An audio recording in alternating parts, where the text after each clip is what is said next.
Whatever. I can give you 5 minutes, Okay. because I owe the gentleman over here 7.5 minutes. You know. I'm not running you. So, but I want the voters here to ask you questions after you're done. Absolutely, So thank you. That's the main thing. I want them to ask questions. Okay, everybody, Fred Costello.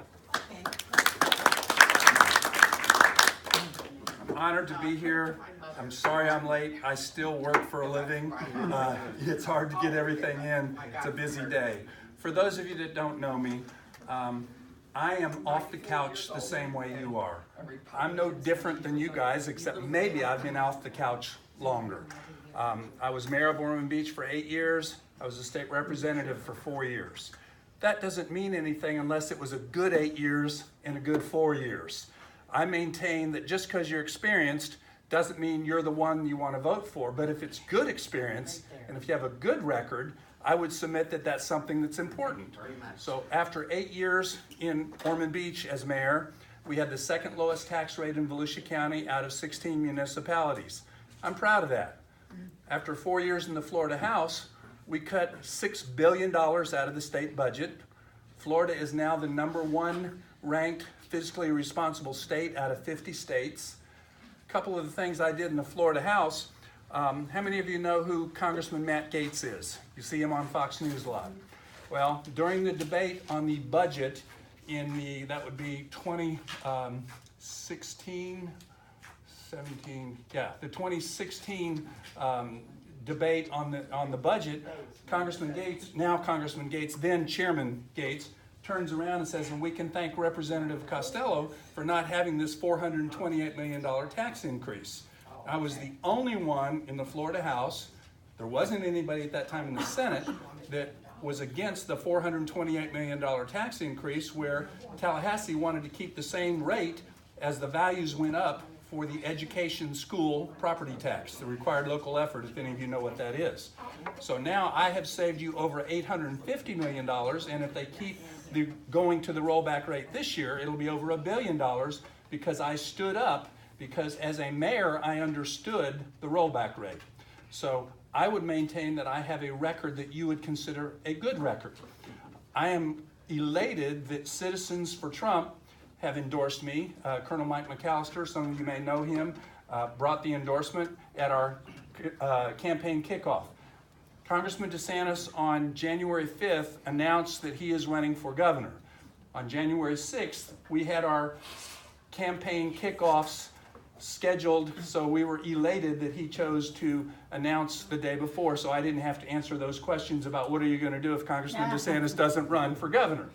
So we had our overall kickoff in Ormond Beach, where I have lived for 40 years, in Congressional District 6. Then we came up to Heroes Veterans Park in Palm Coast. Then we went up to St. John's at Favor Dykes Park. Then we went back to Deltona for our kickoff in Volusia at the Veterans Museum and Veterans Park and Museum in Deltona. And then we went to Lake County, Mount Dora for the Railroad Museum kickoff. I am part of Congressional District 6 like you are. I think we need a representative who knows us, who represents us. I had the honor of representing part of Palm Coast when I was in the Florida House the first time. So you can talk to your local leaders to find out how responsive I was, some of the things that you may be interested in.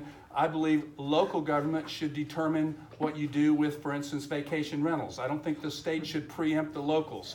I believe the least government is the best government closest to the people, because you can kick them out. Something that I did for St. Augustine, and after this I'll stop and see what questions you have. I could probably talk longer than you want me to. The majority leader of the Florida House asked me to run a bill. Now, I hope you all realize that that's an honor to have the majority leader ask you to run a bill. I said I'd be happy to save a bill slot, because you only get 6 bill slots as a representative. About a week or so later, they gave me the bill. The next morning after I read it that night, I put it on his desk and I said, I want to kill this bill. So here's this freshman representative telling the majority leader, I want to kill the bill that you want me to run. What was the bill? The bill was to expand eminent domain for the Florida School for the Deaf and Blind into the residential historic neighborhoods in St. Augustine. So his question to me was, don't you think the Florida School for the Deaf and Blind should have the same ability to have eminent domain that the University of Florida does? I said, absolutely. And the University of Florida and the Florida School for the Deaf and Blind and anybody else should only be able to use eminent domain when there's a locally accountable elected body that the locals have the ability to vote them out. It should either be the school board, the city commission, or the county council that authorizes that eminent domain, not an appointed board that's statewide, which is what the Florida School for the Deaf and Blind had. Nobody accountable to the people of St. Augustine. We got that bill killed. There's no residential component to it, but the majority leader wasn't real happy with me when I told him I wanted to kill his bill. So what I tell you is I will stand up to the left or to the right. In other words, I'm going to do what we believe is right because I stand for us. I don't stand for them. I don't stand for them. I stand for doing what we can do to restore the Judeo-Christian values upon which our country was founded, to get us back to where we were, where the free markets ruled, where we get government out of our pockets, get government out. I want to eliminate it, at least 95%, the federal departments of education, energy, labor, interior, housing and urban development, environmental protection agency. Get them back to the states. You can look on websites for several years, I've said that. I believe the best government is the least government, closest to the people. Get back to the Constitution. They don't have those powers enumerated for the federal government. They're reserved for the states. So I'm going to shut up and answer whatever questions you have, and then if nobody has any, I'll probably talk a little more. I don't see any questions. Yes, ma'am. Are you familiar with Mark Levin and his,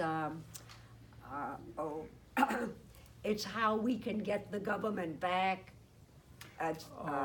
What is that? The constitutional, Article 5, right? Constitutional Article 5 Convention. Article 5 You know, convention? I look forward to hearing what you all think of that, because I have heard that they're going to open up the Constitution, we're going to lose it. I have heard that you can keep it from being opened up. I don't, and I will tell you, That's right. my point is, I'm not a guy that likes to avoid controversy. I am happy to get into the middle of controversy once I know all the facts.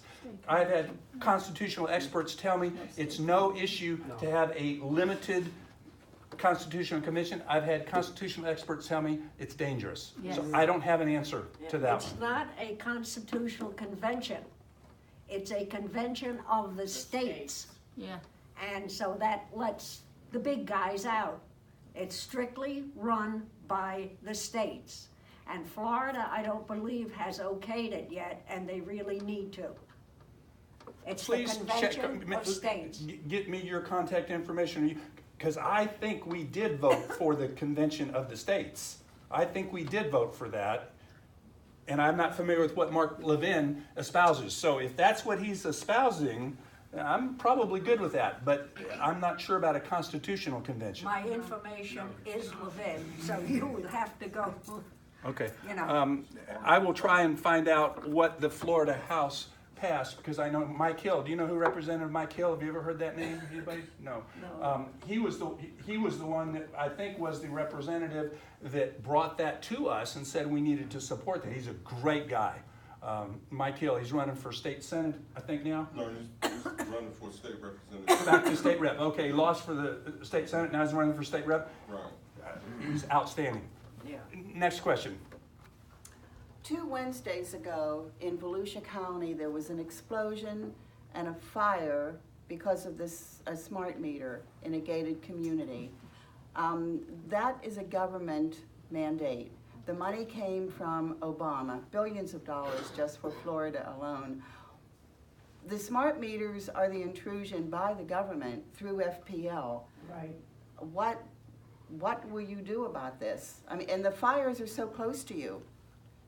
Are you aware of that of that one particular fire? Because that fire is not anywhere in publicity, how many other fires have there been, not only in Volusia? I know they've been around the nation. I received a video of that fire in that gated community, so I know that it exists. I think your wife received it too, because she's on my distribution list. So the smart meters are intruding. You say about the government is in our refrigerator.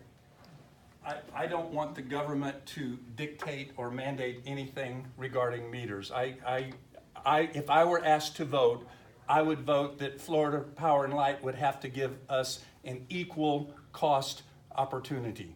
And I'm not going to tell them they can or can't use them, but I'm certainly for telling each of us we should have a choice. But the cost is $100 to keep our meter, And I think and that's wrong. $13 a month that we've been Right. paying for years.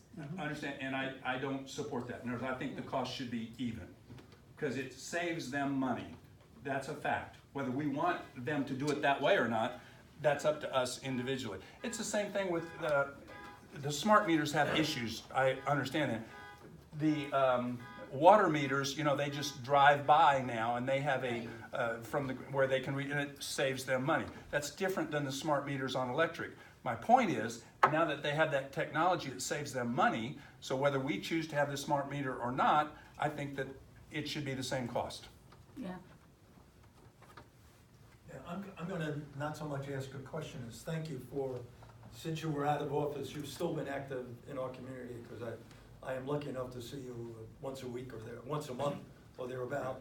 But your time in office was very beneficial to us, and I appreciate it. You know, my mom was president of the PTA, regent, I think is the same thing as president of the DAR. She was dean of the American Guild of Organists, which is like president. My dad was in the Army Air Corps, World War II. He gave Flag Day speeches, taught Sunday school. I was raised that if you live in a community, you work in the community. You volunteer in the community. You do your part. To whom much is given, much is required. It's biblical. And I'm blessed. And so I got off the couch when it took 2 years to get the permit for my dental office. 1 year to build it, but 2 years to get the permits. I said, that's ludicrous. So they put me on the planning board, then I'm on the city commission, then I'm running for mayor.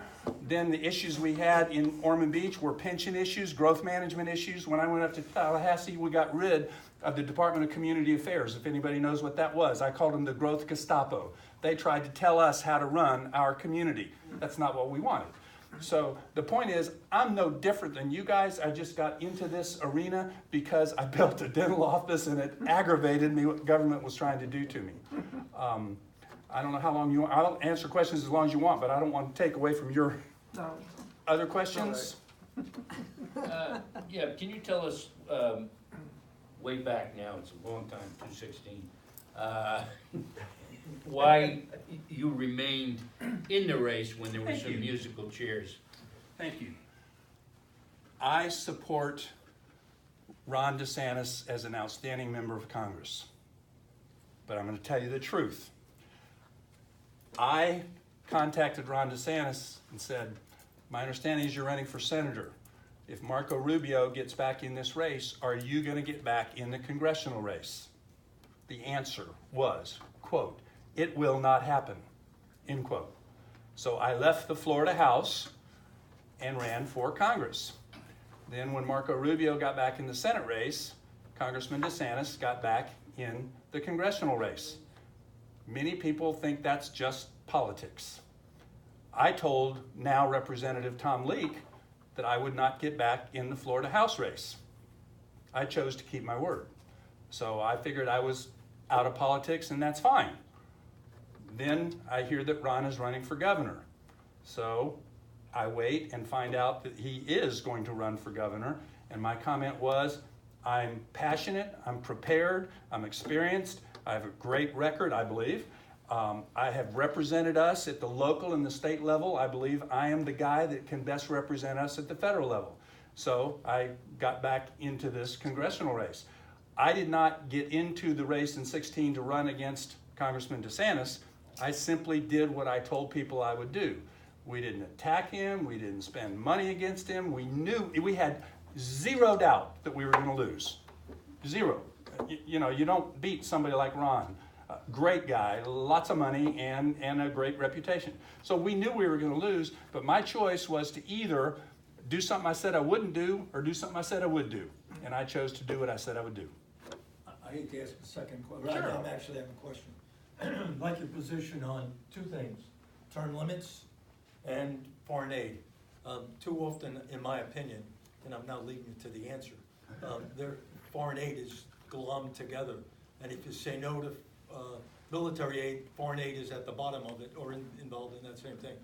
I'm looking for it to be separated out. It's the same question I asked Ron DeSantis Sure. 3 years ago. If there is a strategic, military, or possibly geopolitical reason for us to be in an area and to contribute to that area, I might change my mind on that area. But as a general rule, we have no right kicking money into other areas when we have issues at home.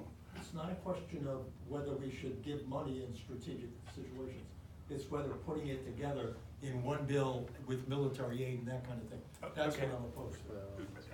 I like separate bills. I hate it when you have to vote for something and you get something you don't like with it. Right. Sometimes I don't have a choice, and I'll tell you about a bill, and I'll tell you a good story about that in a second. But back to the aid. I love what President Trump has done as far as the aid to the Palestinians. If you're going to have the terrorists there, we're not going. And Pakistan, if you're going to harbor terrorists there, we're not going to give you money. NATO, everybody better pay their fair share. UN, what is it, 285 million that he said we're going to decrease. So I'm all for, if there is a strategic benefit to us, fine, and it should be separate. Let me tell you about the same majority leader that asked me to run the bill. The last night of session, anybody remember when then State Senator Mike Herodopoulos was crying on TV it was 3:00 a.m. when session ended very, very late?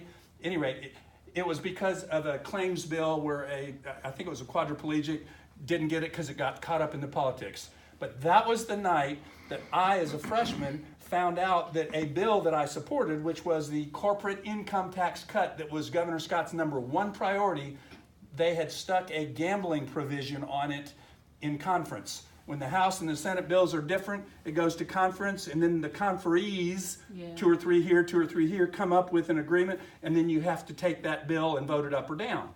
So I tell my freshman colleagues, I'm voting against that bill because they stuck a gambling provision on it. If we accept this provision, we'll be lame ducks every year. They'll stick something in on us at conference. So I've got now about a dozen freshmen with me that are going to vote against the corporate income tax cut bill, Governor Scott's #1 bill. So the majority leader, now Lieutenant Governor Carlos Lopez Quintero, a great guy, he comes up to me and says, "Fred, are you really voting against the governor's #1 priority, the corporate income tax bill?" I said, "Of course not." He kind of relaxes. I said, "I'm voting against the gambling bill." He says, and he rolls his eyes. He says, "Do you realize that the Florida Chamber of Commerce is going to ding you? They're going to, mark you down, and the governor's going to be upset with you?" I said, "Oh no, they're going to be proud of me because we stood up and we said, no, we're not expanding gambling in the state of Florida." He stomps off. I showed that we were upset. I didn't make this happen, but what he made happen after seeing us, they amended out all the good stuff from that conference bill, the corporate income tax, and they amended it onto another bill that was dormant. It wasn't dead, it was dormant. And they passed that bill and we sine-died, meaning we shut down at about 1 a.m. because we had extended just for the budget. So we shut it down, so the Senate had no choice. They either take it our way without the gambling, or they don't take it at all, because we were done. We left. We were finished. So I hate it when people stick stuff on a bill that doesn't belong there. And there's, I'm sorry? They do it Oh constantly. yeah, and my belief is if you don't stand up to it sometime, they'll keep doing it. So hopefully you will have an opportunity to be upset with me because I voted against this bill that you liked this and this and this about, but I didn't like that about, and you'll understand why I voted against it because of that, and I want them to come back and give me a chance to vote for this, this, and this without that. I'll give you a chance to do it again, okay? I've asked this of DeSantis when he was running.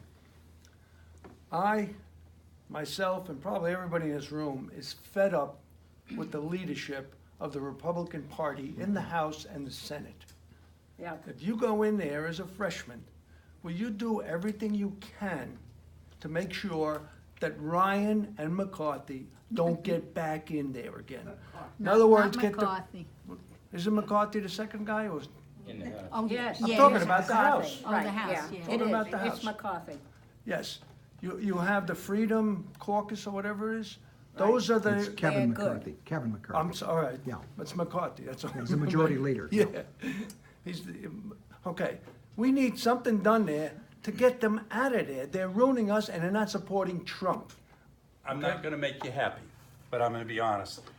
I'm not gonna tell you that I'm gonna join or not join the Freedom Caucus. I'm not gonna tell you that I'm gonna support or not support Speaker Ryan. I'm gonna tell you that after I get all the information, I'm gonna do everything I can to support the person that supports our ability to drain the swamp, to use those terms. And for instance, you need to know, I'm the guy that has said I am for term limits, including term limits for Supreme Court justices. They shouldn't be for life. I'm the guy that has said no pensions for any elected officials at any level of government. I'm the guy that has said once you have been an elected official, for instance, I would say after you get elected in 2020, there's 2018 is the coming election. So I'm not in, we haven't passed this. So I would say if you choose to be up for election in 2020, you are saying you will never be a paid lobbyist.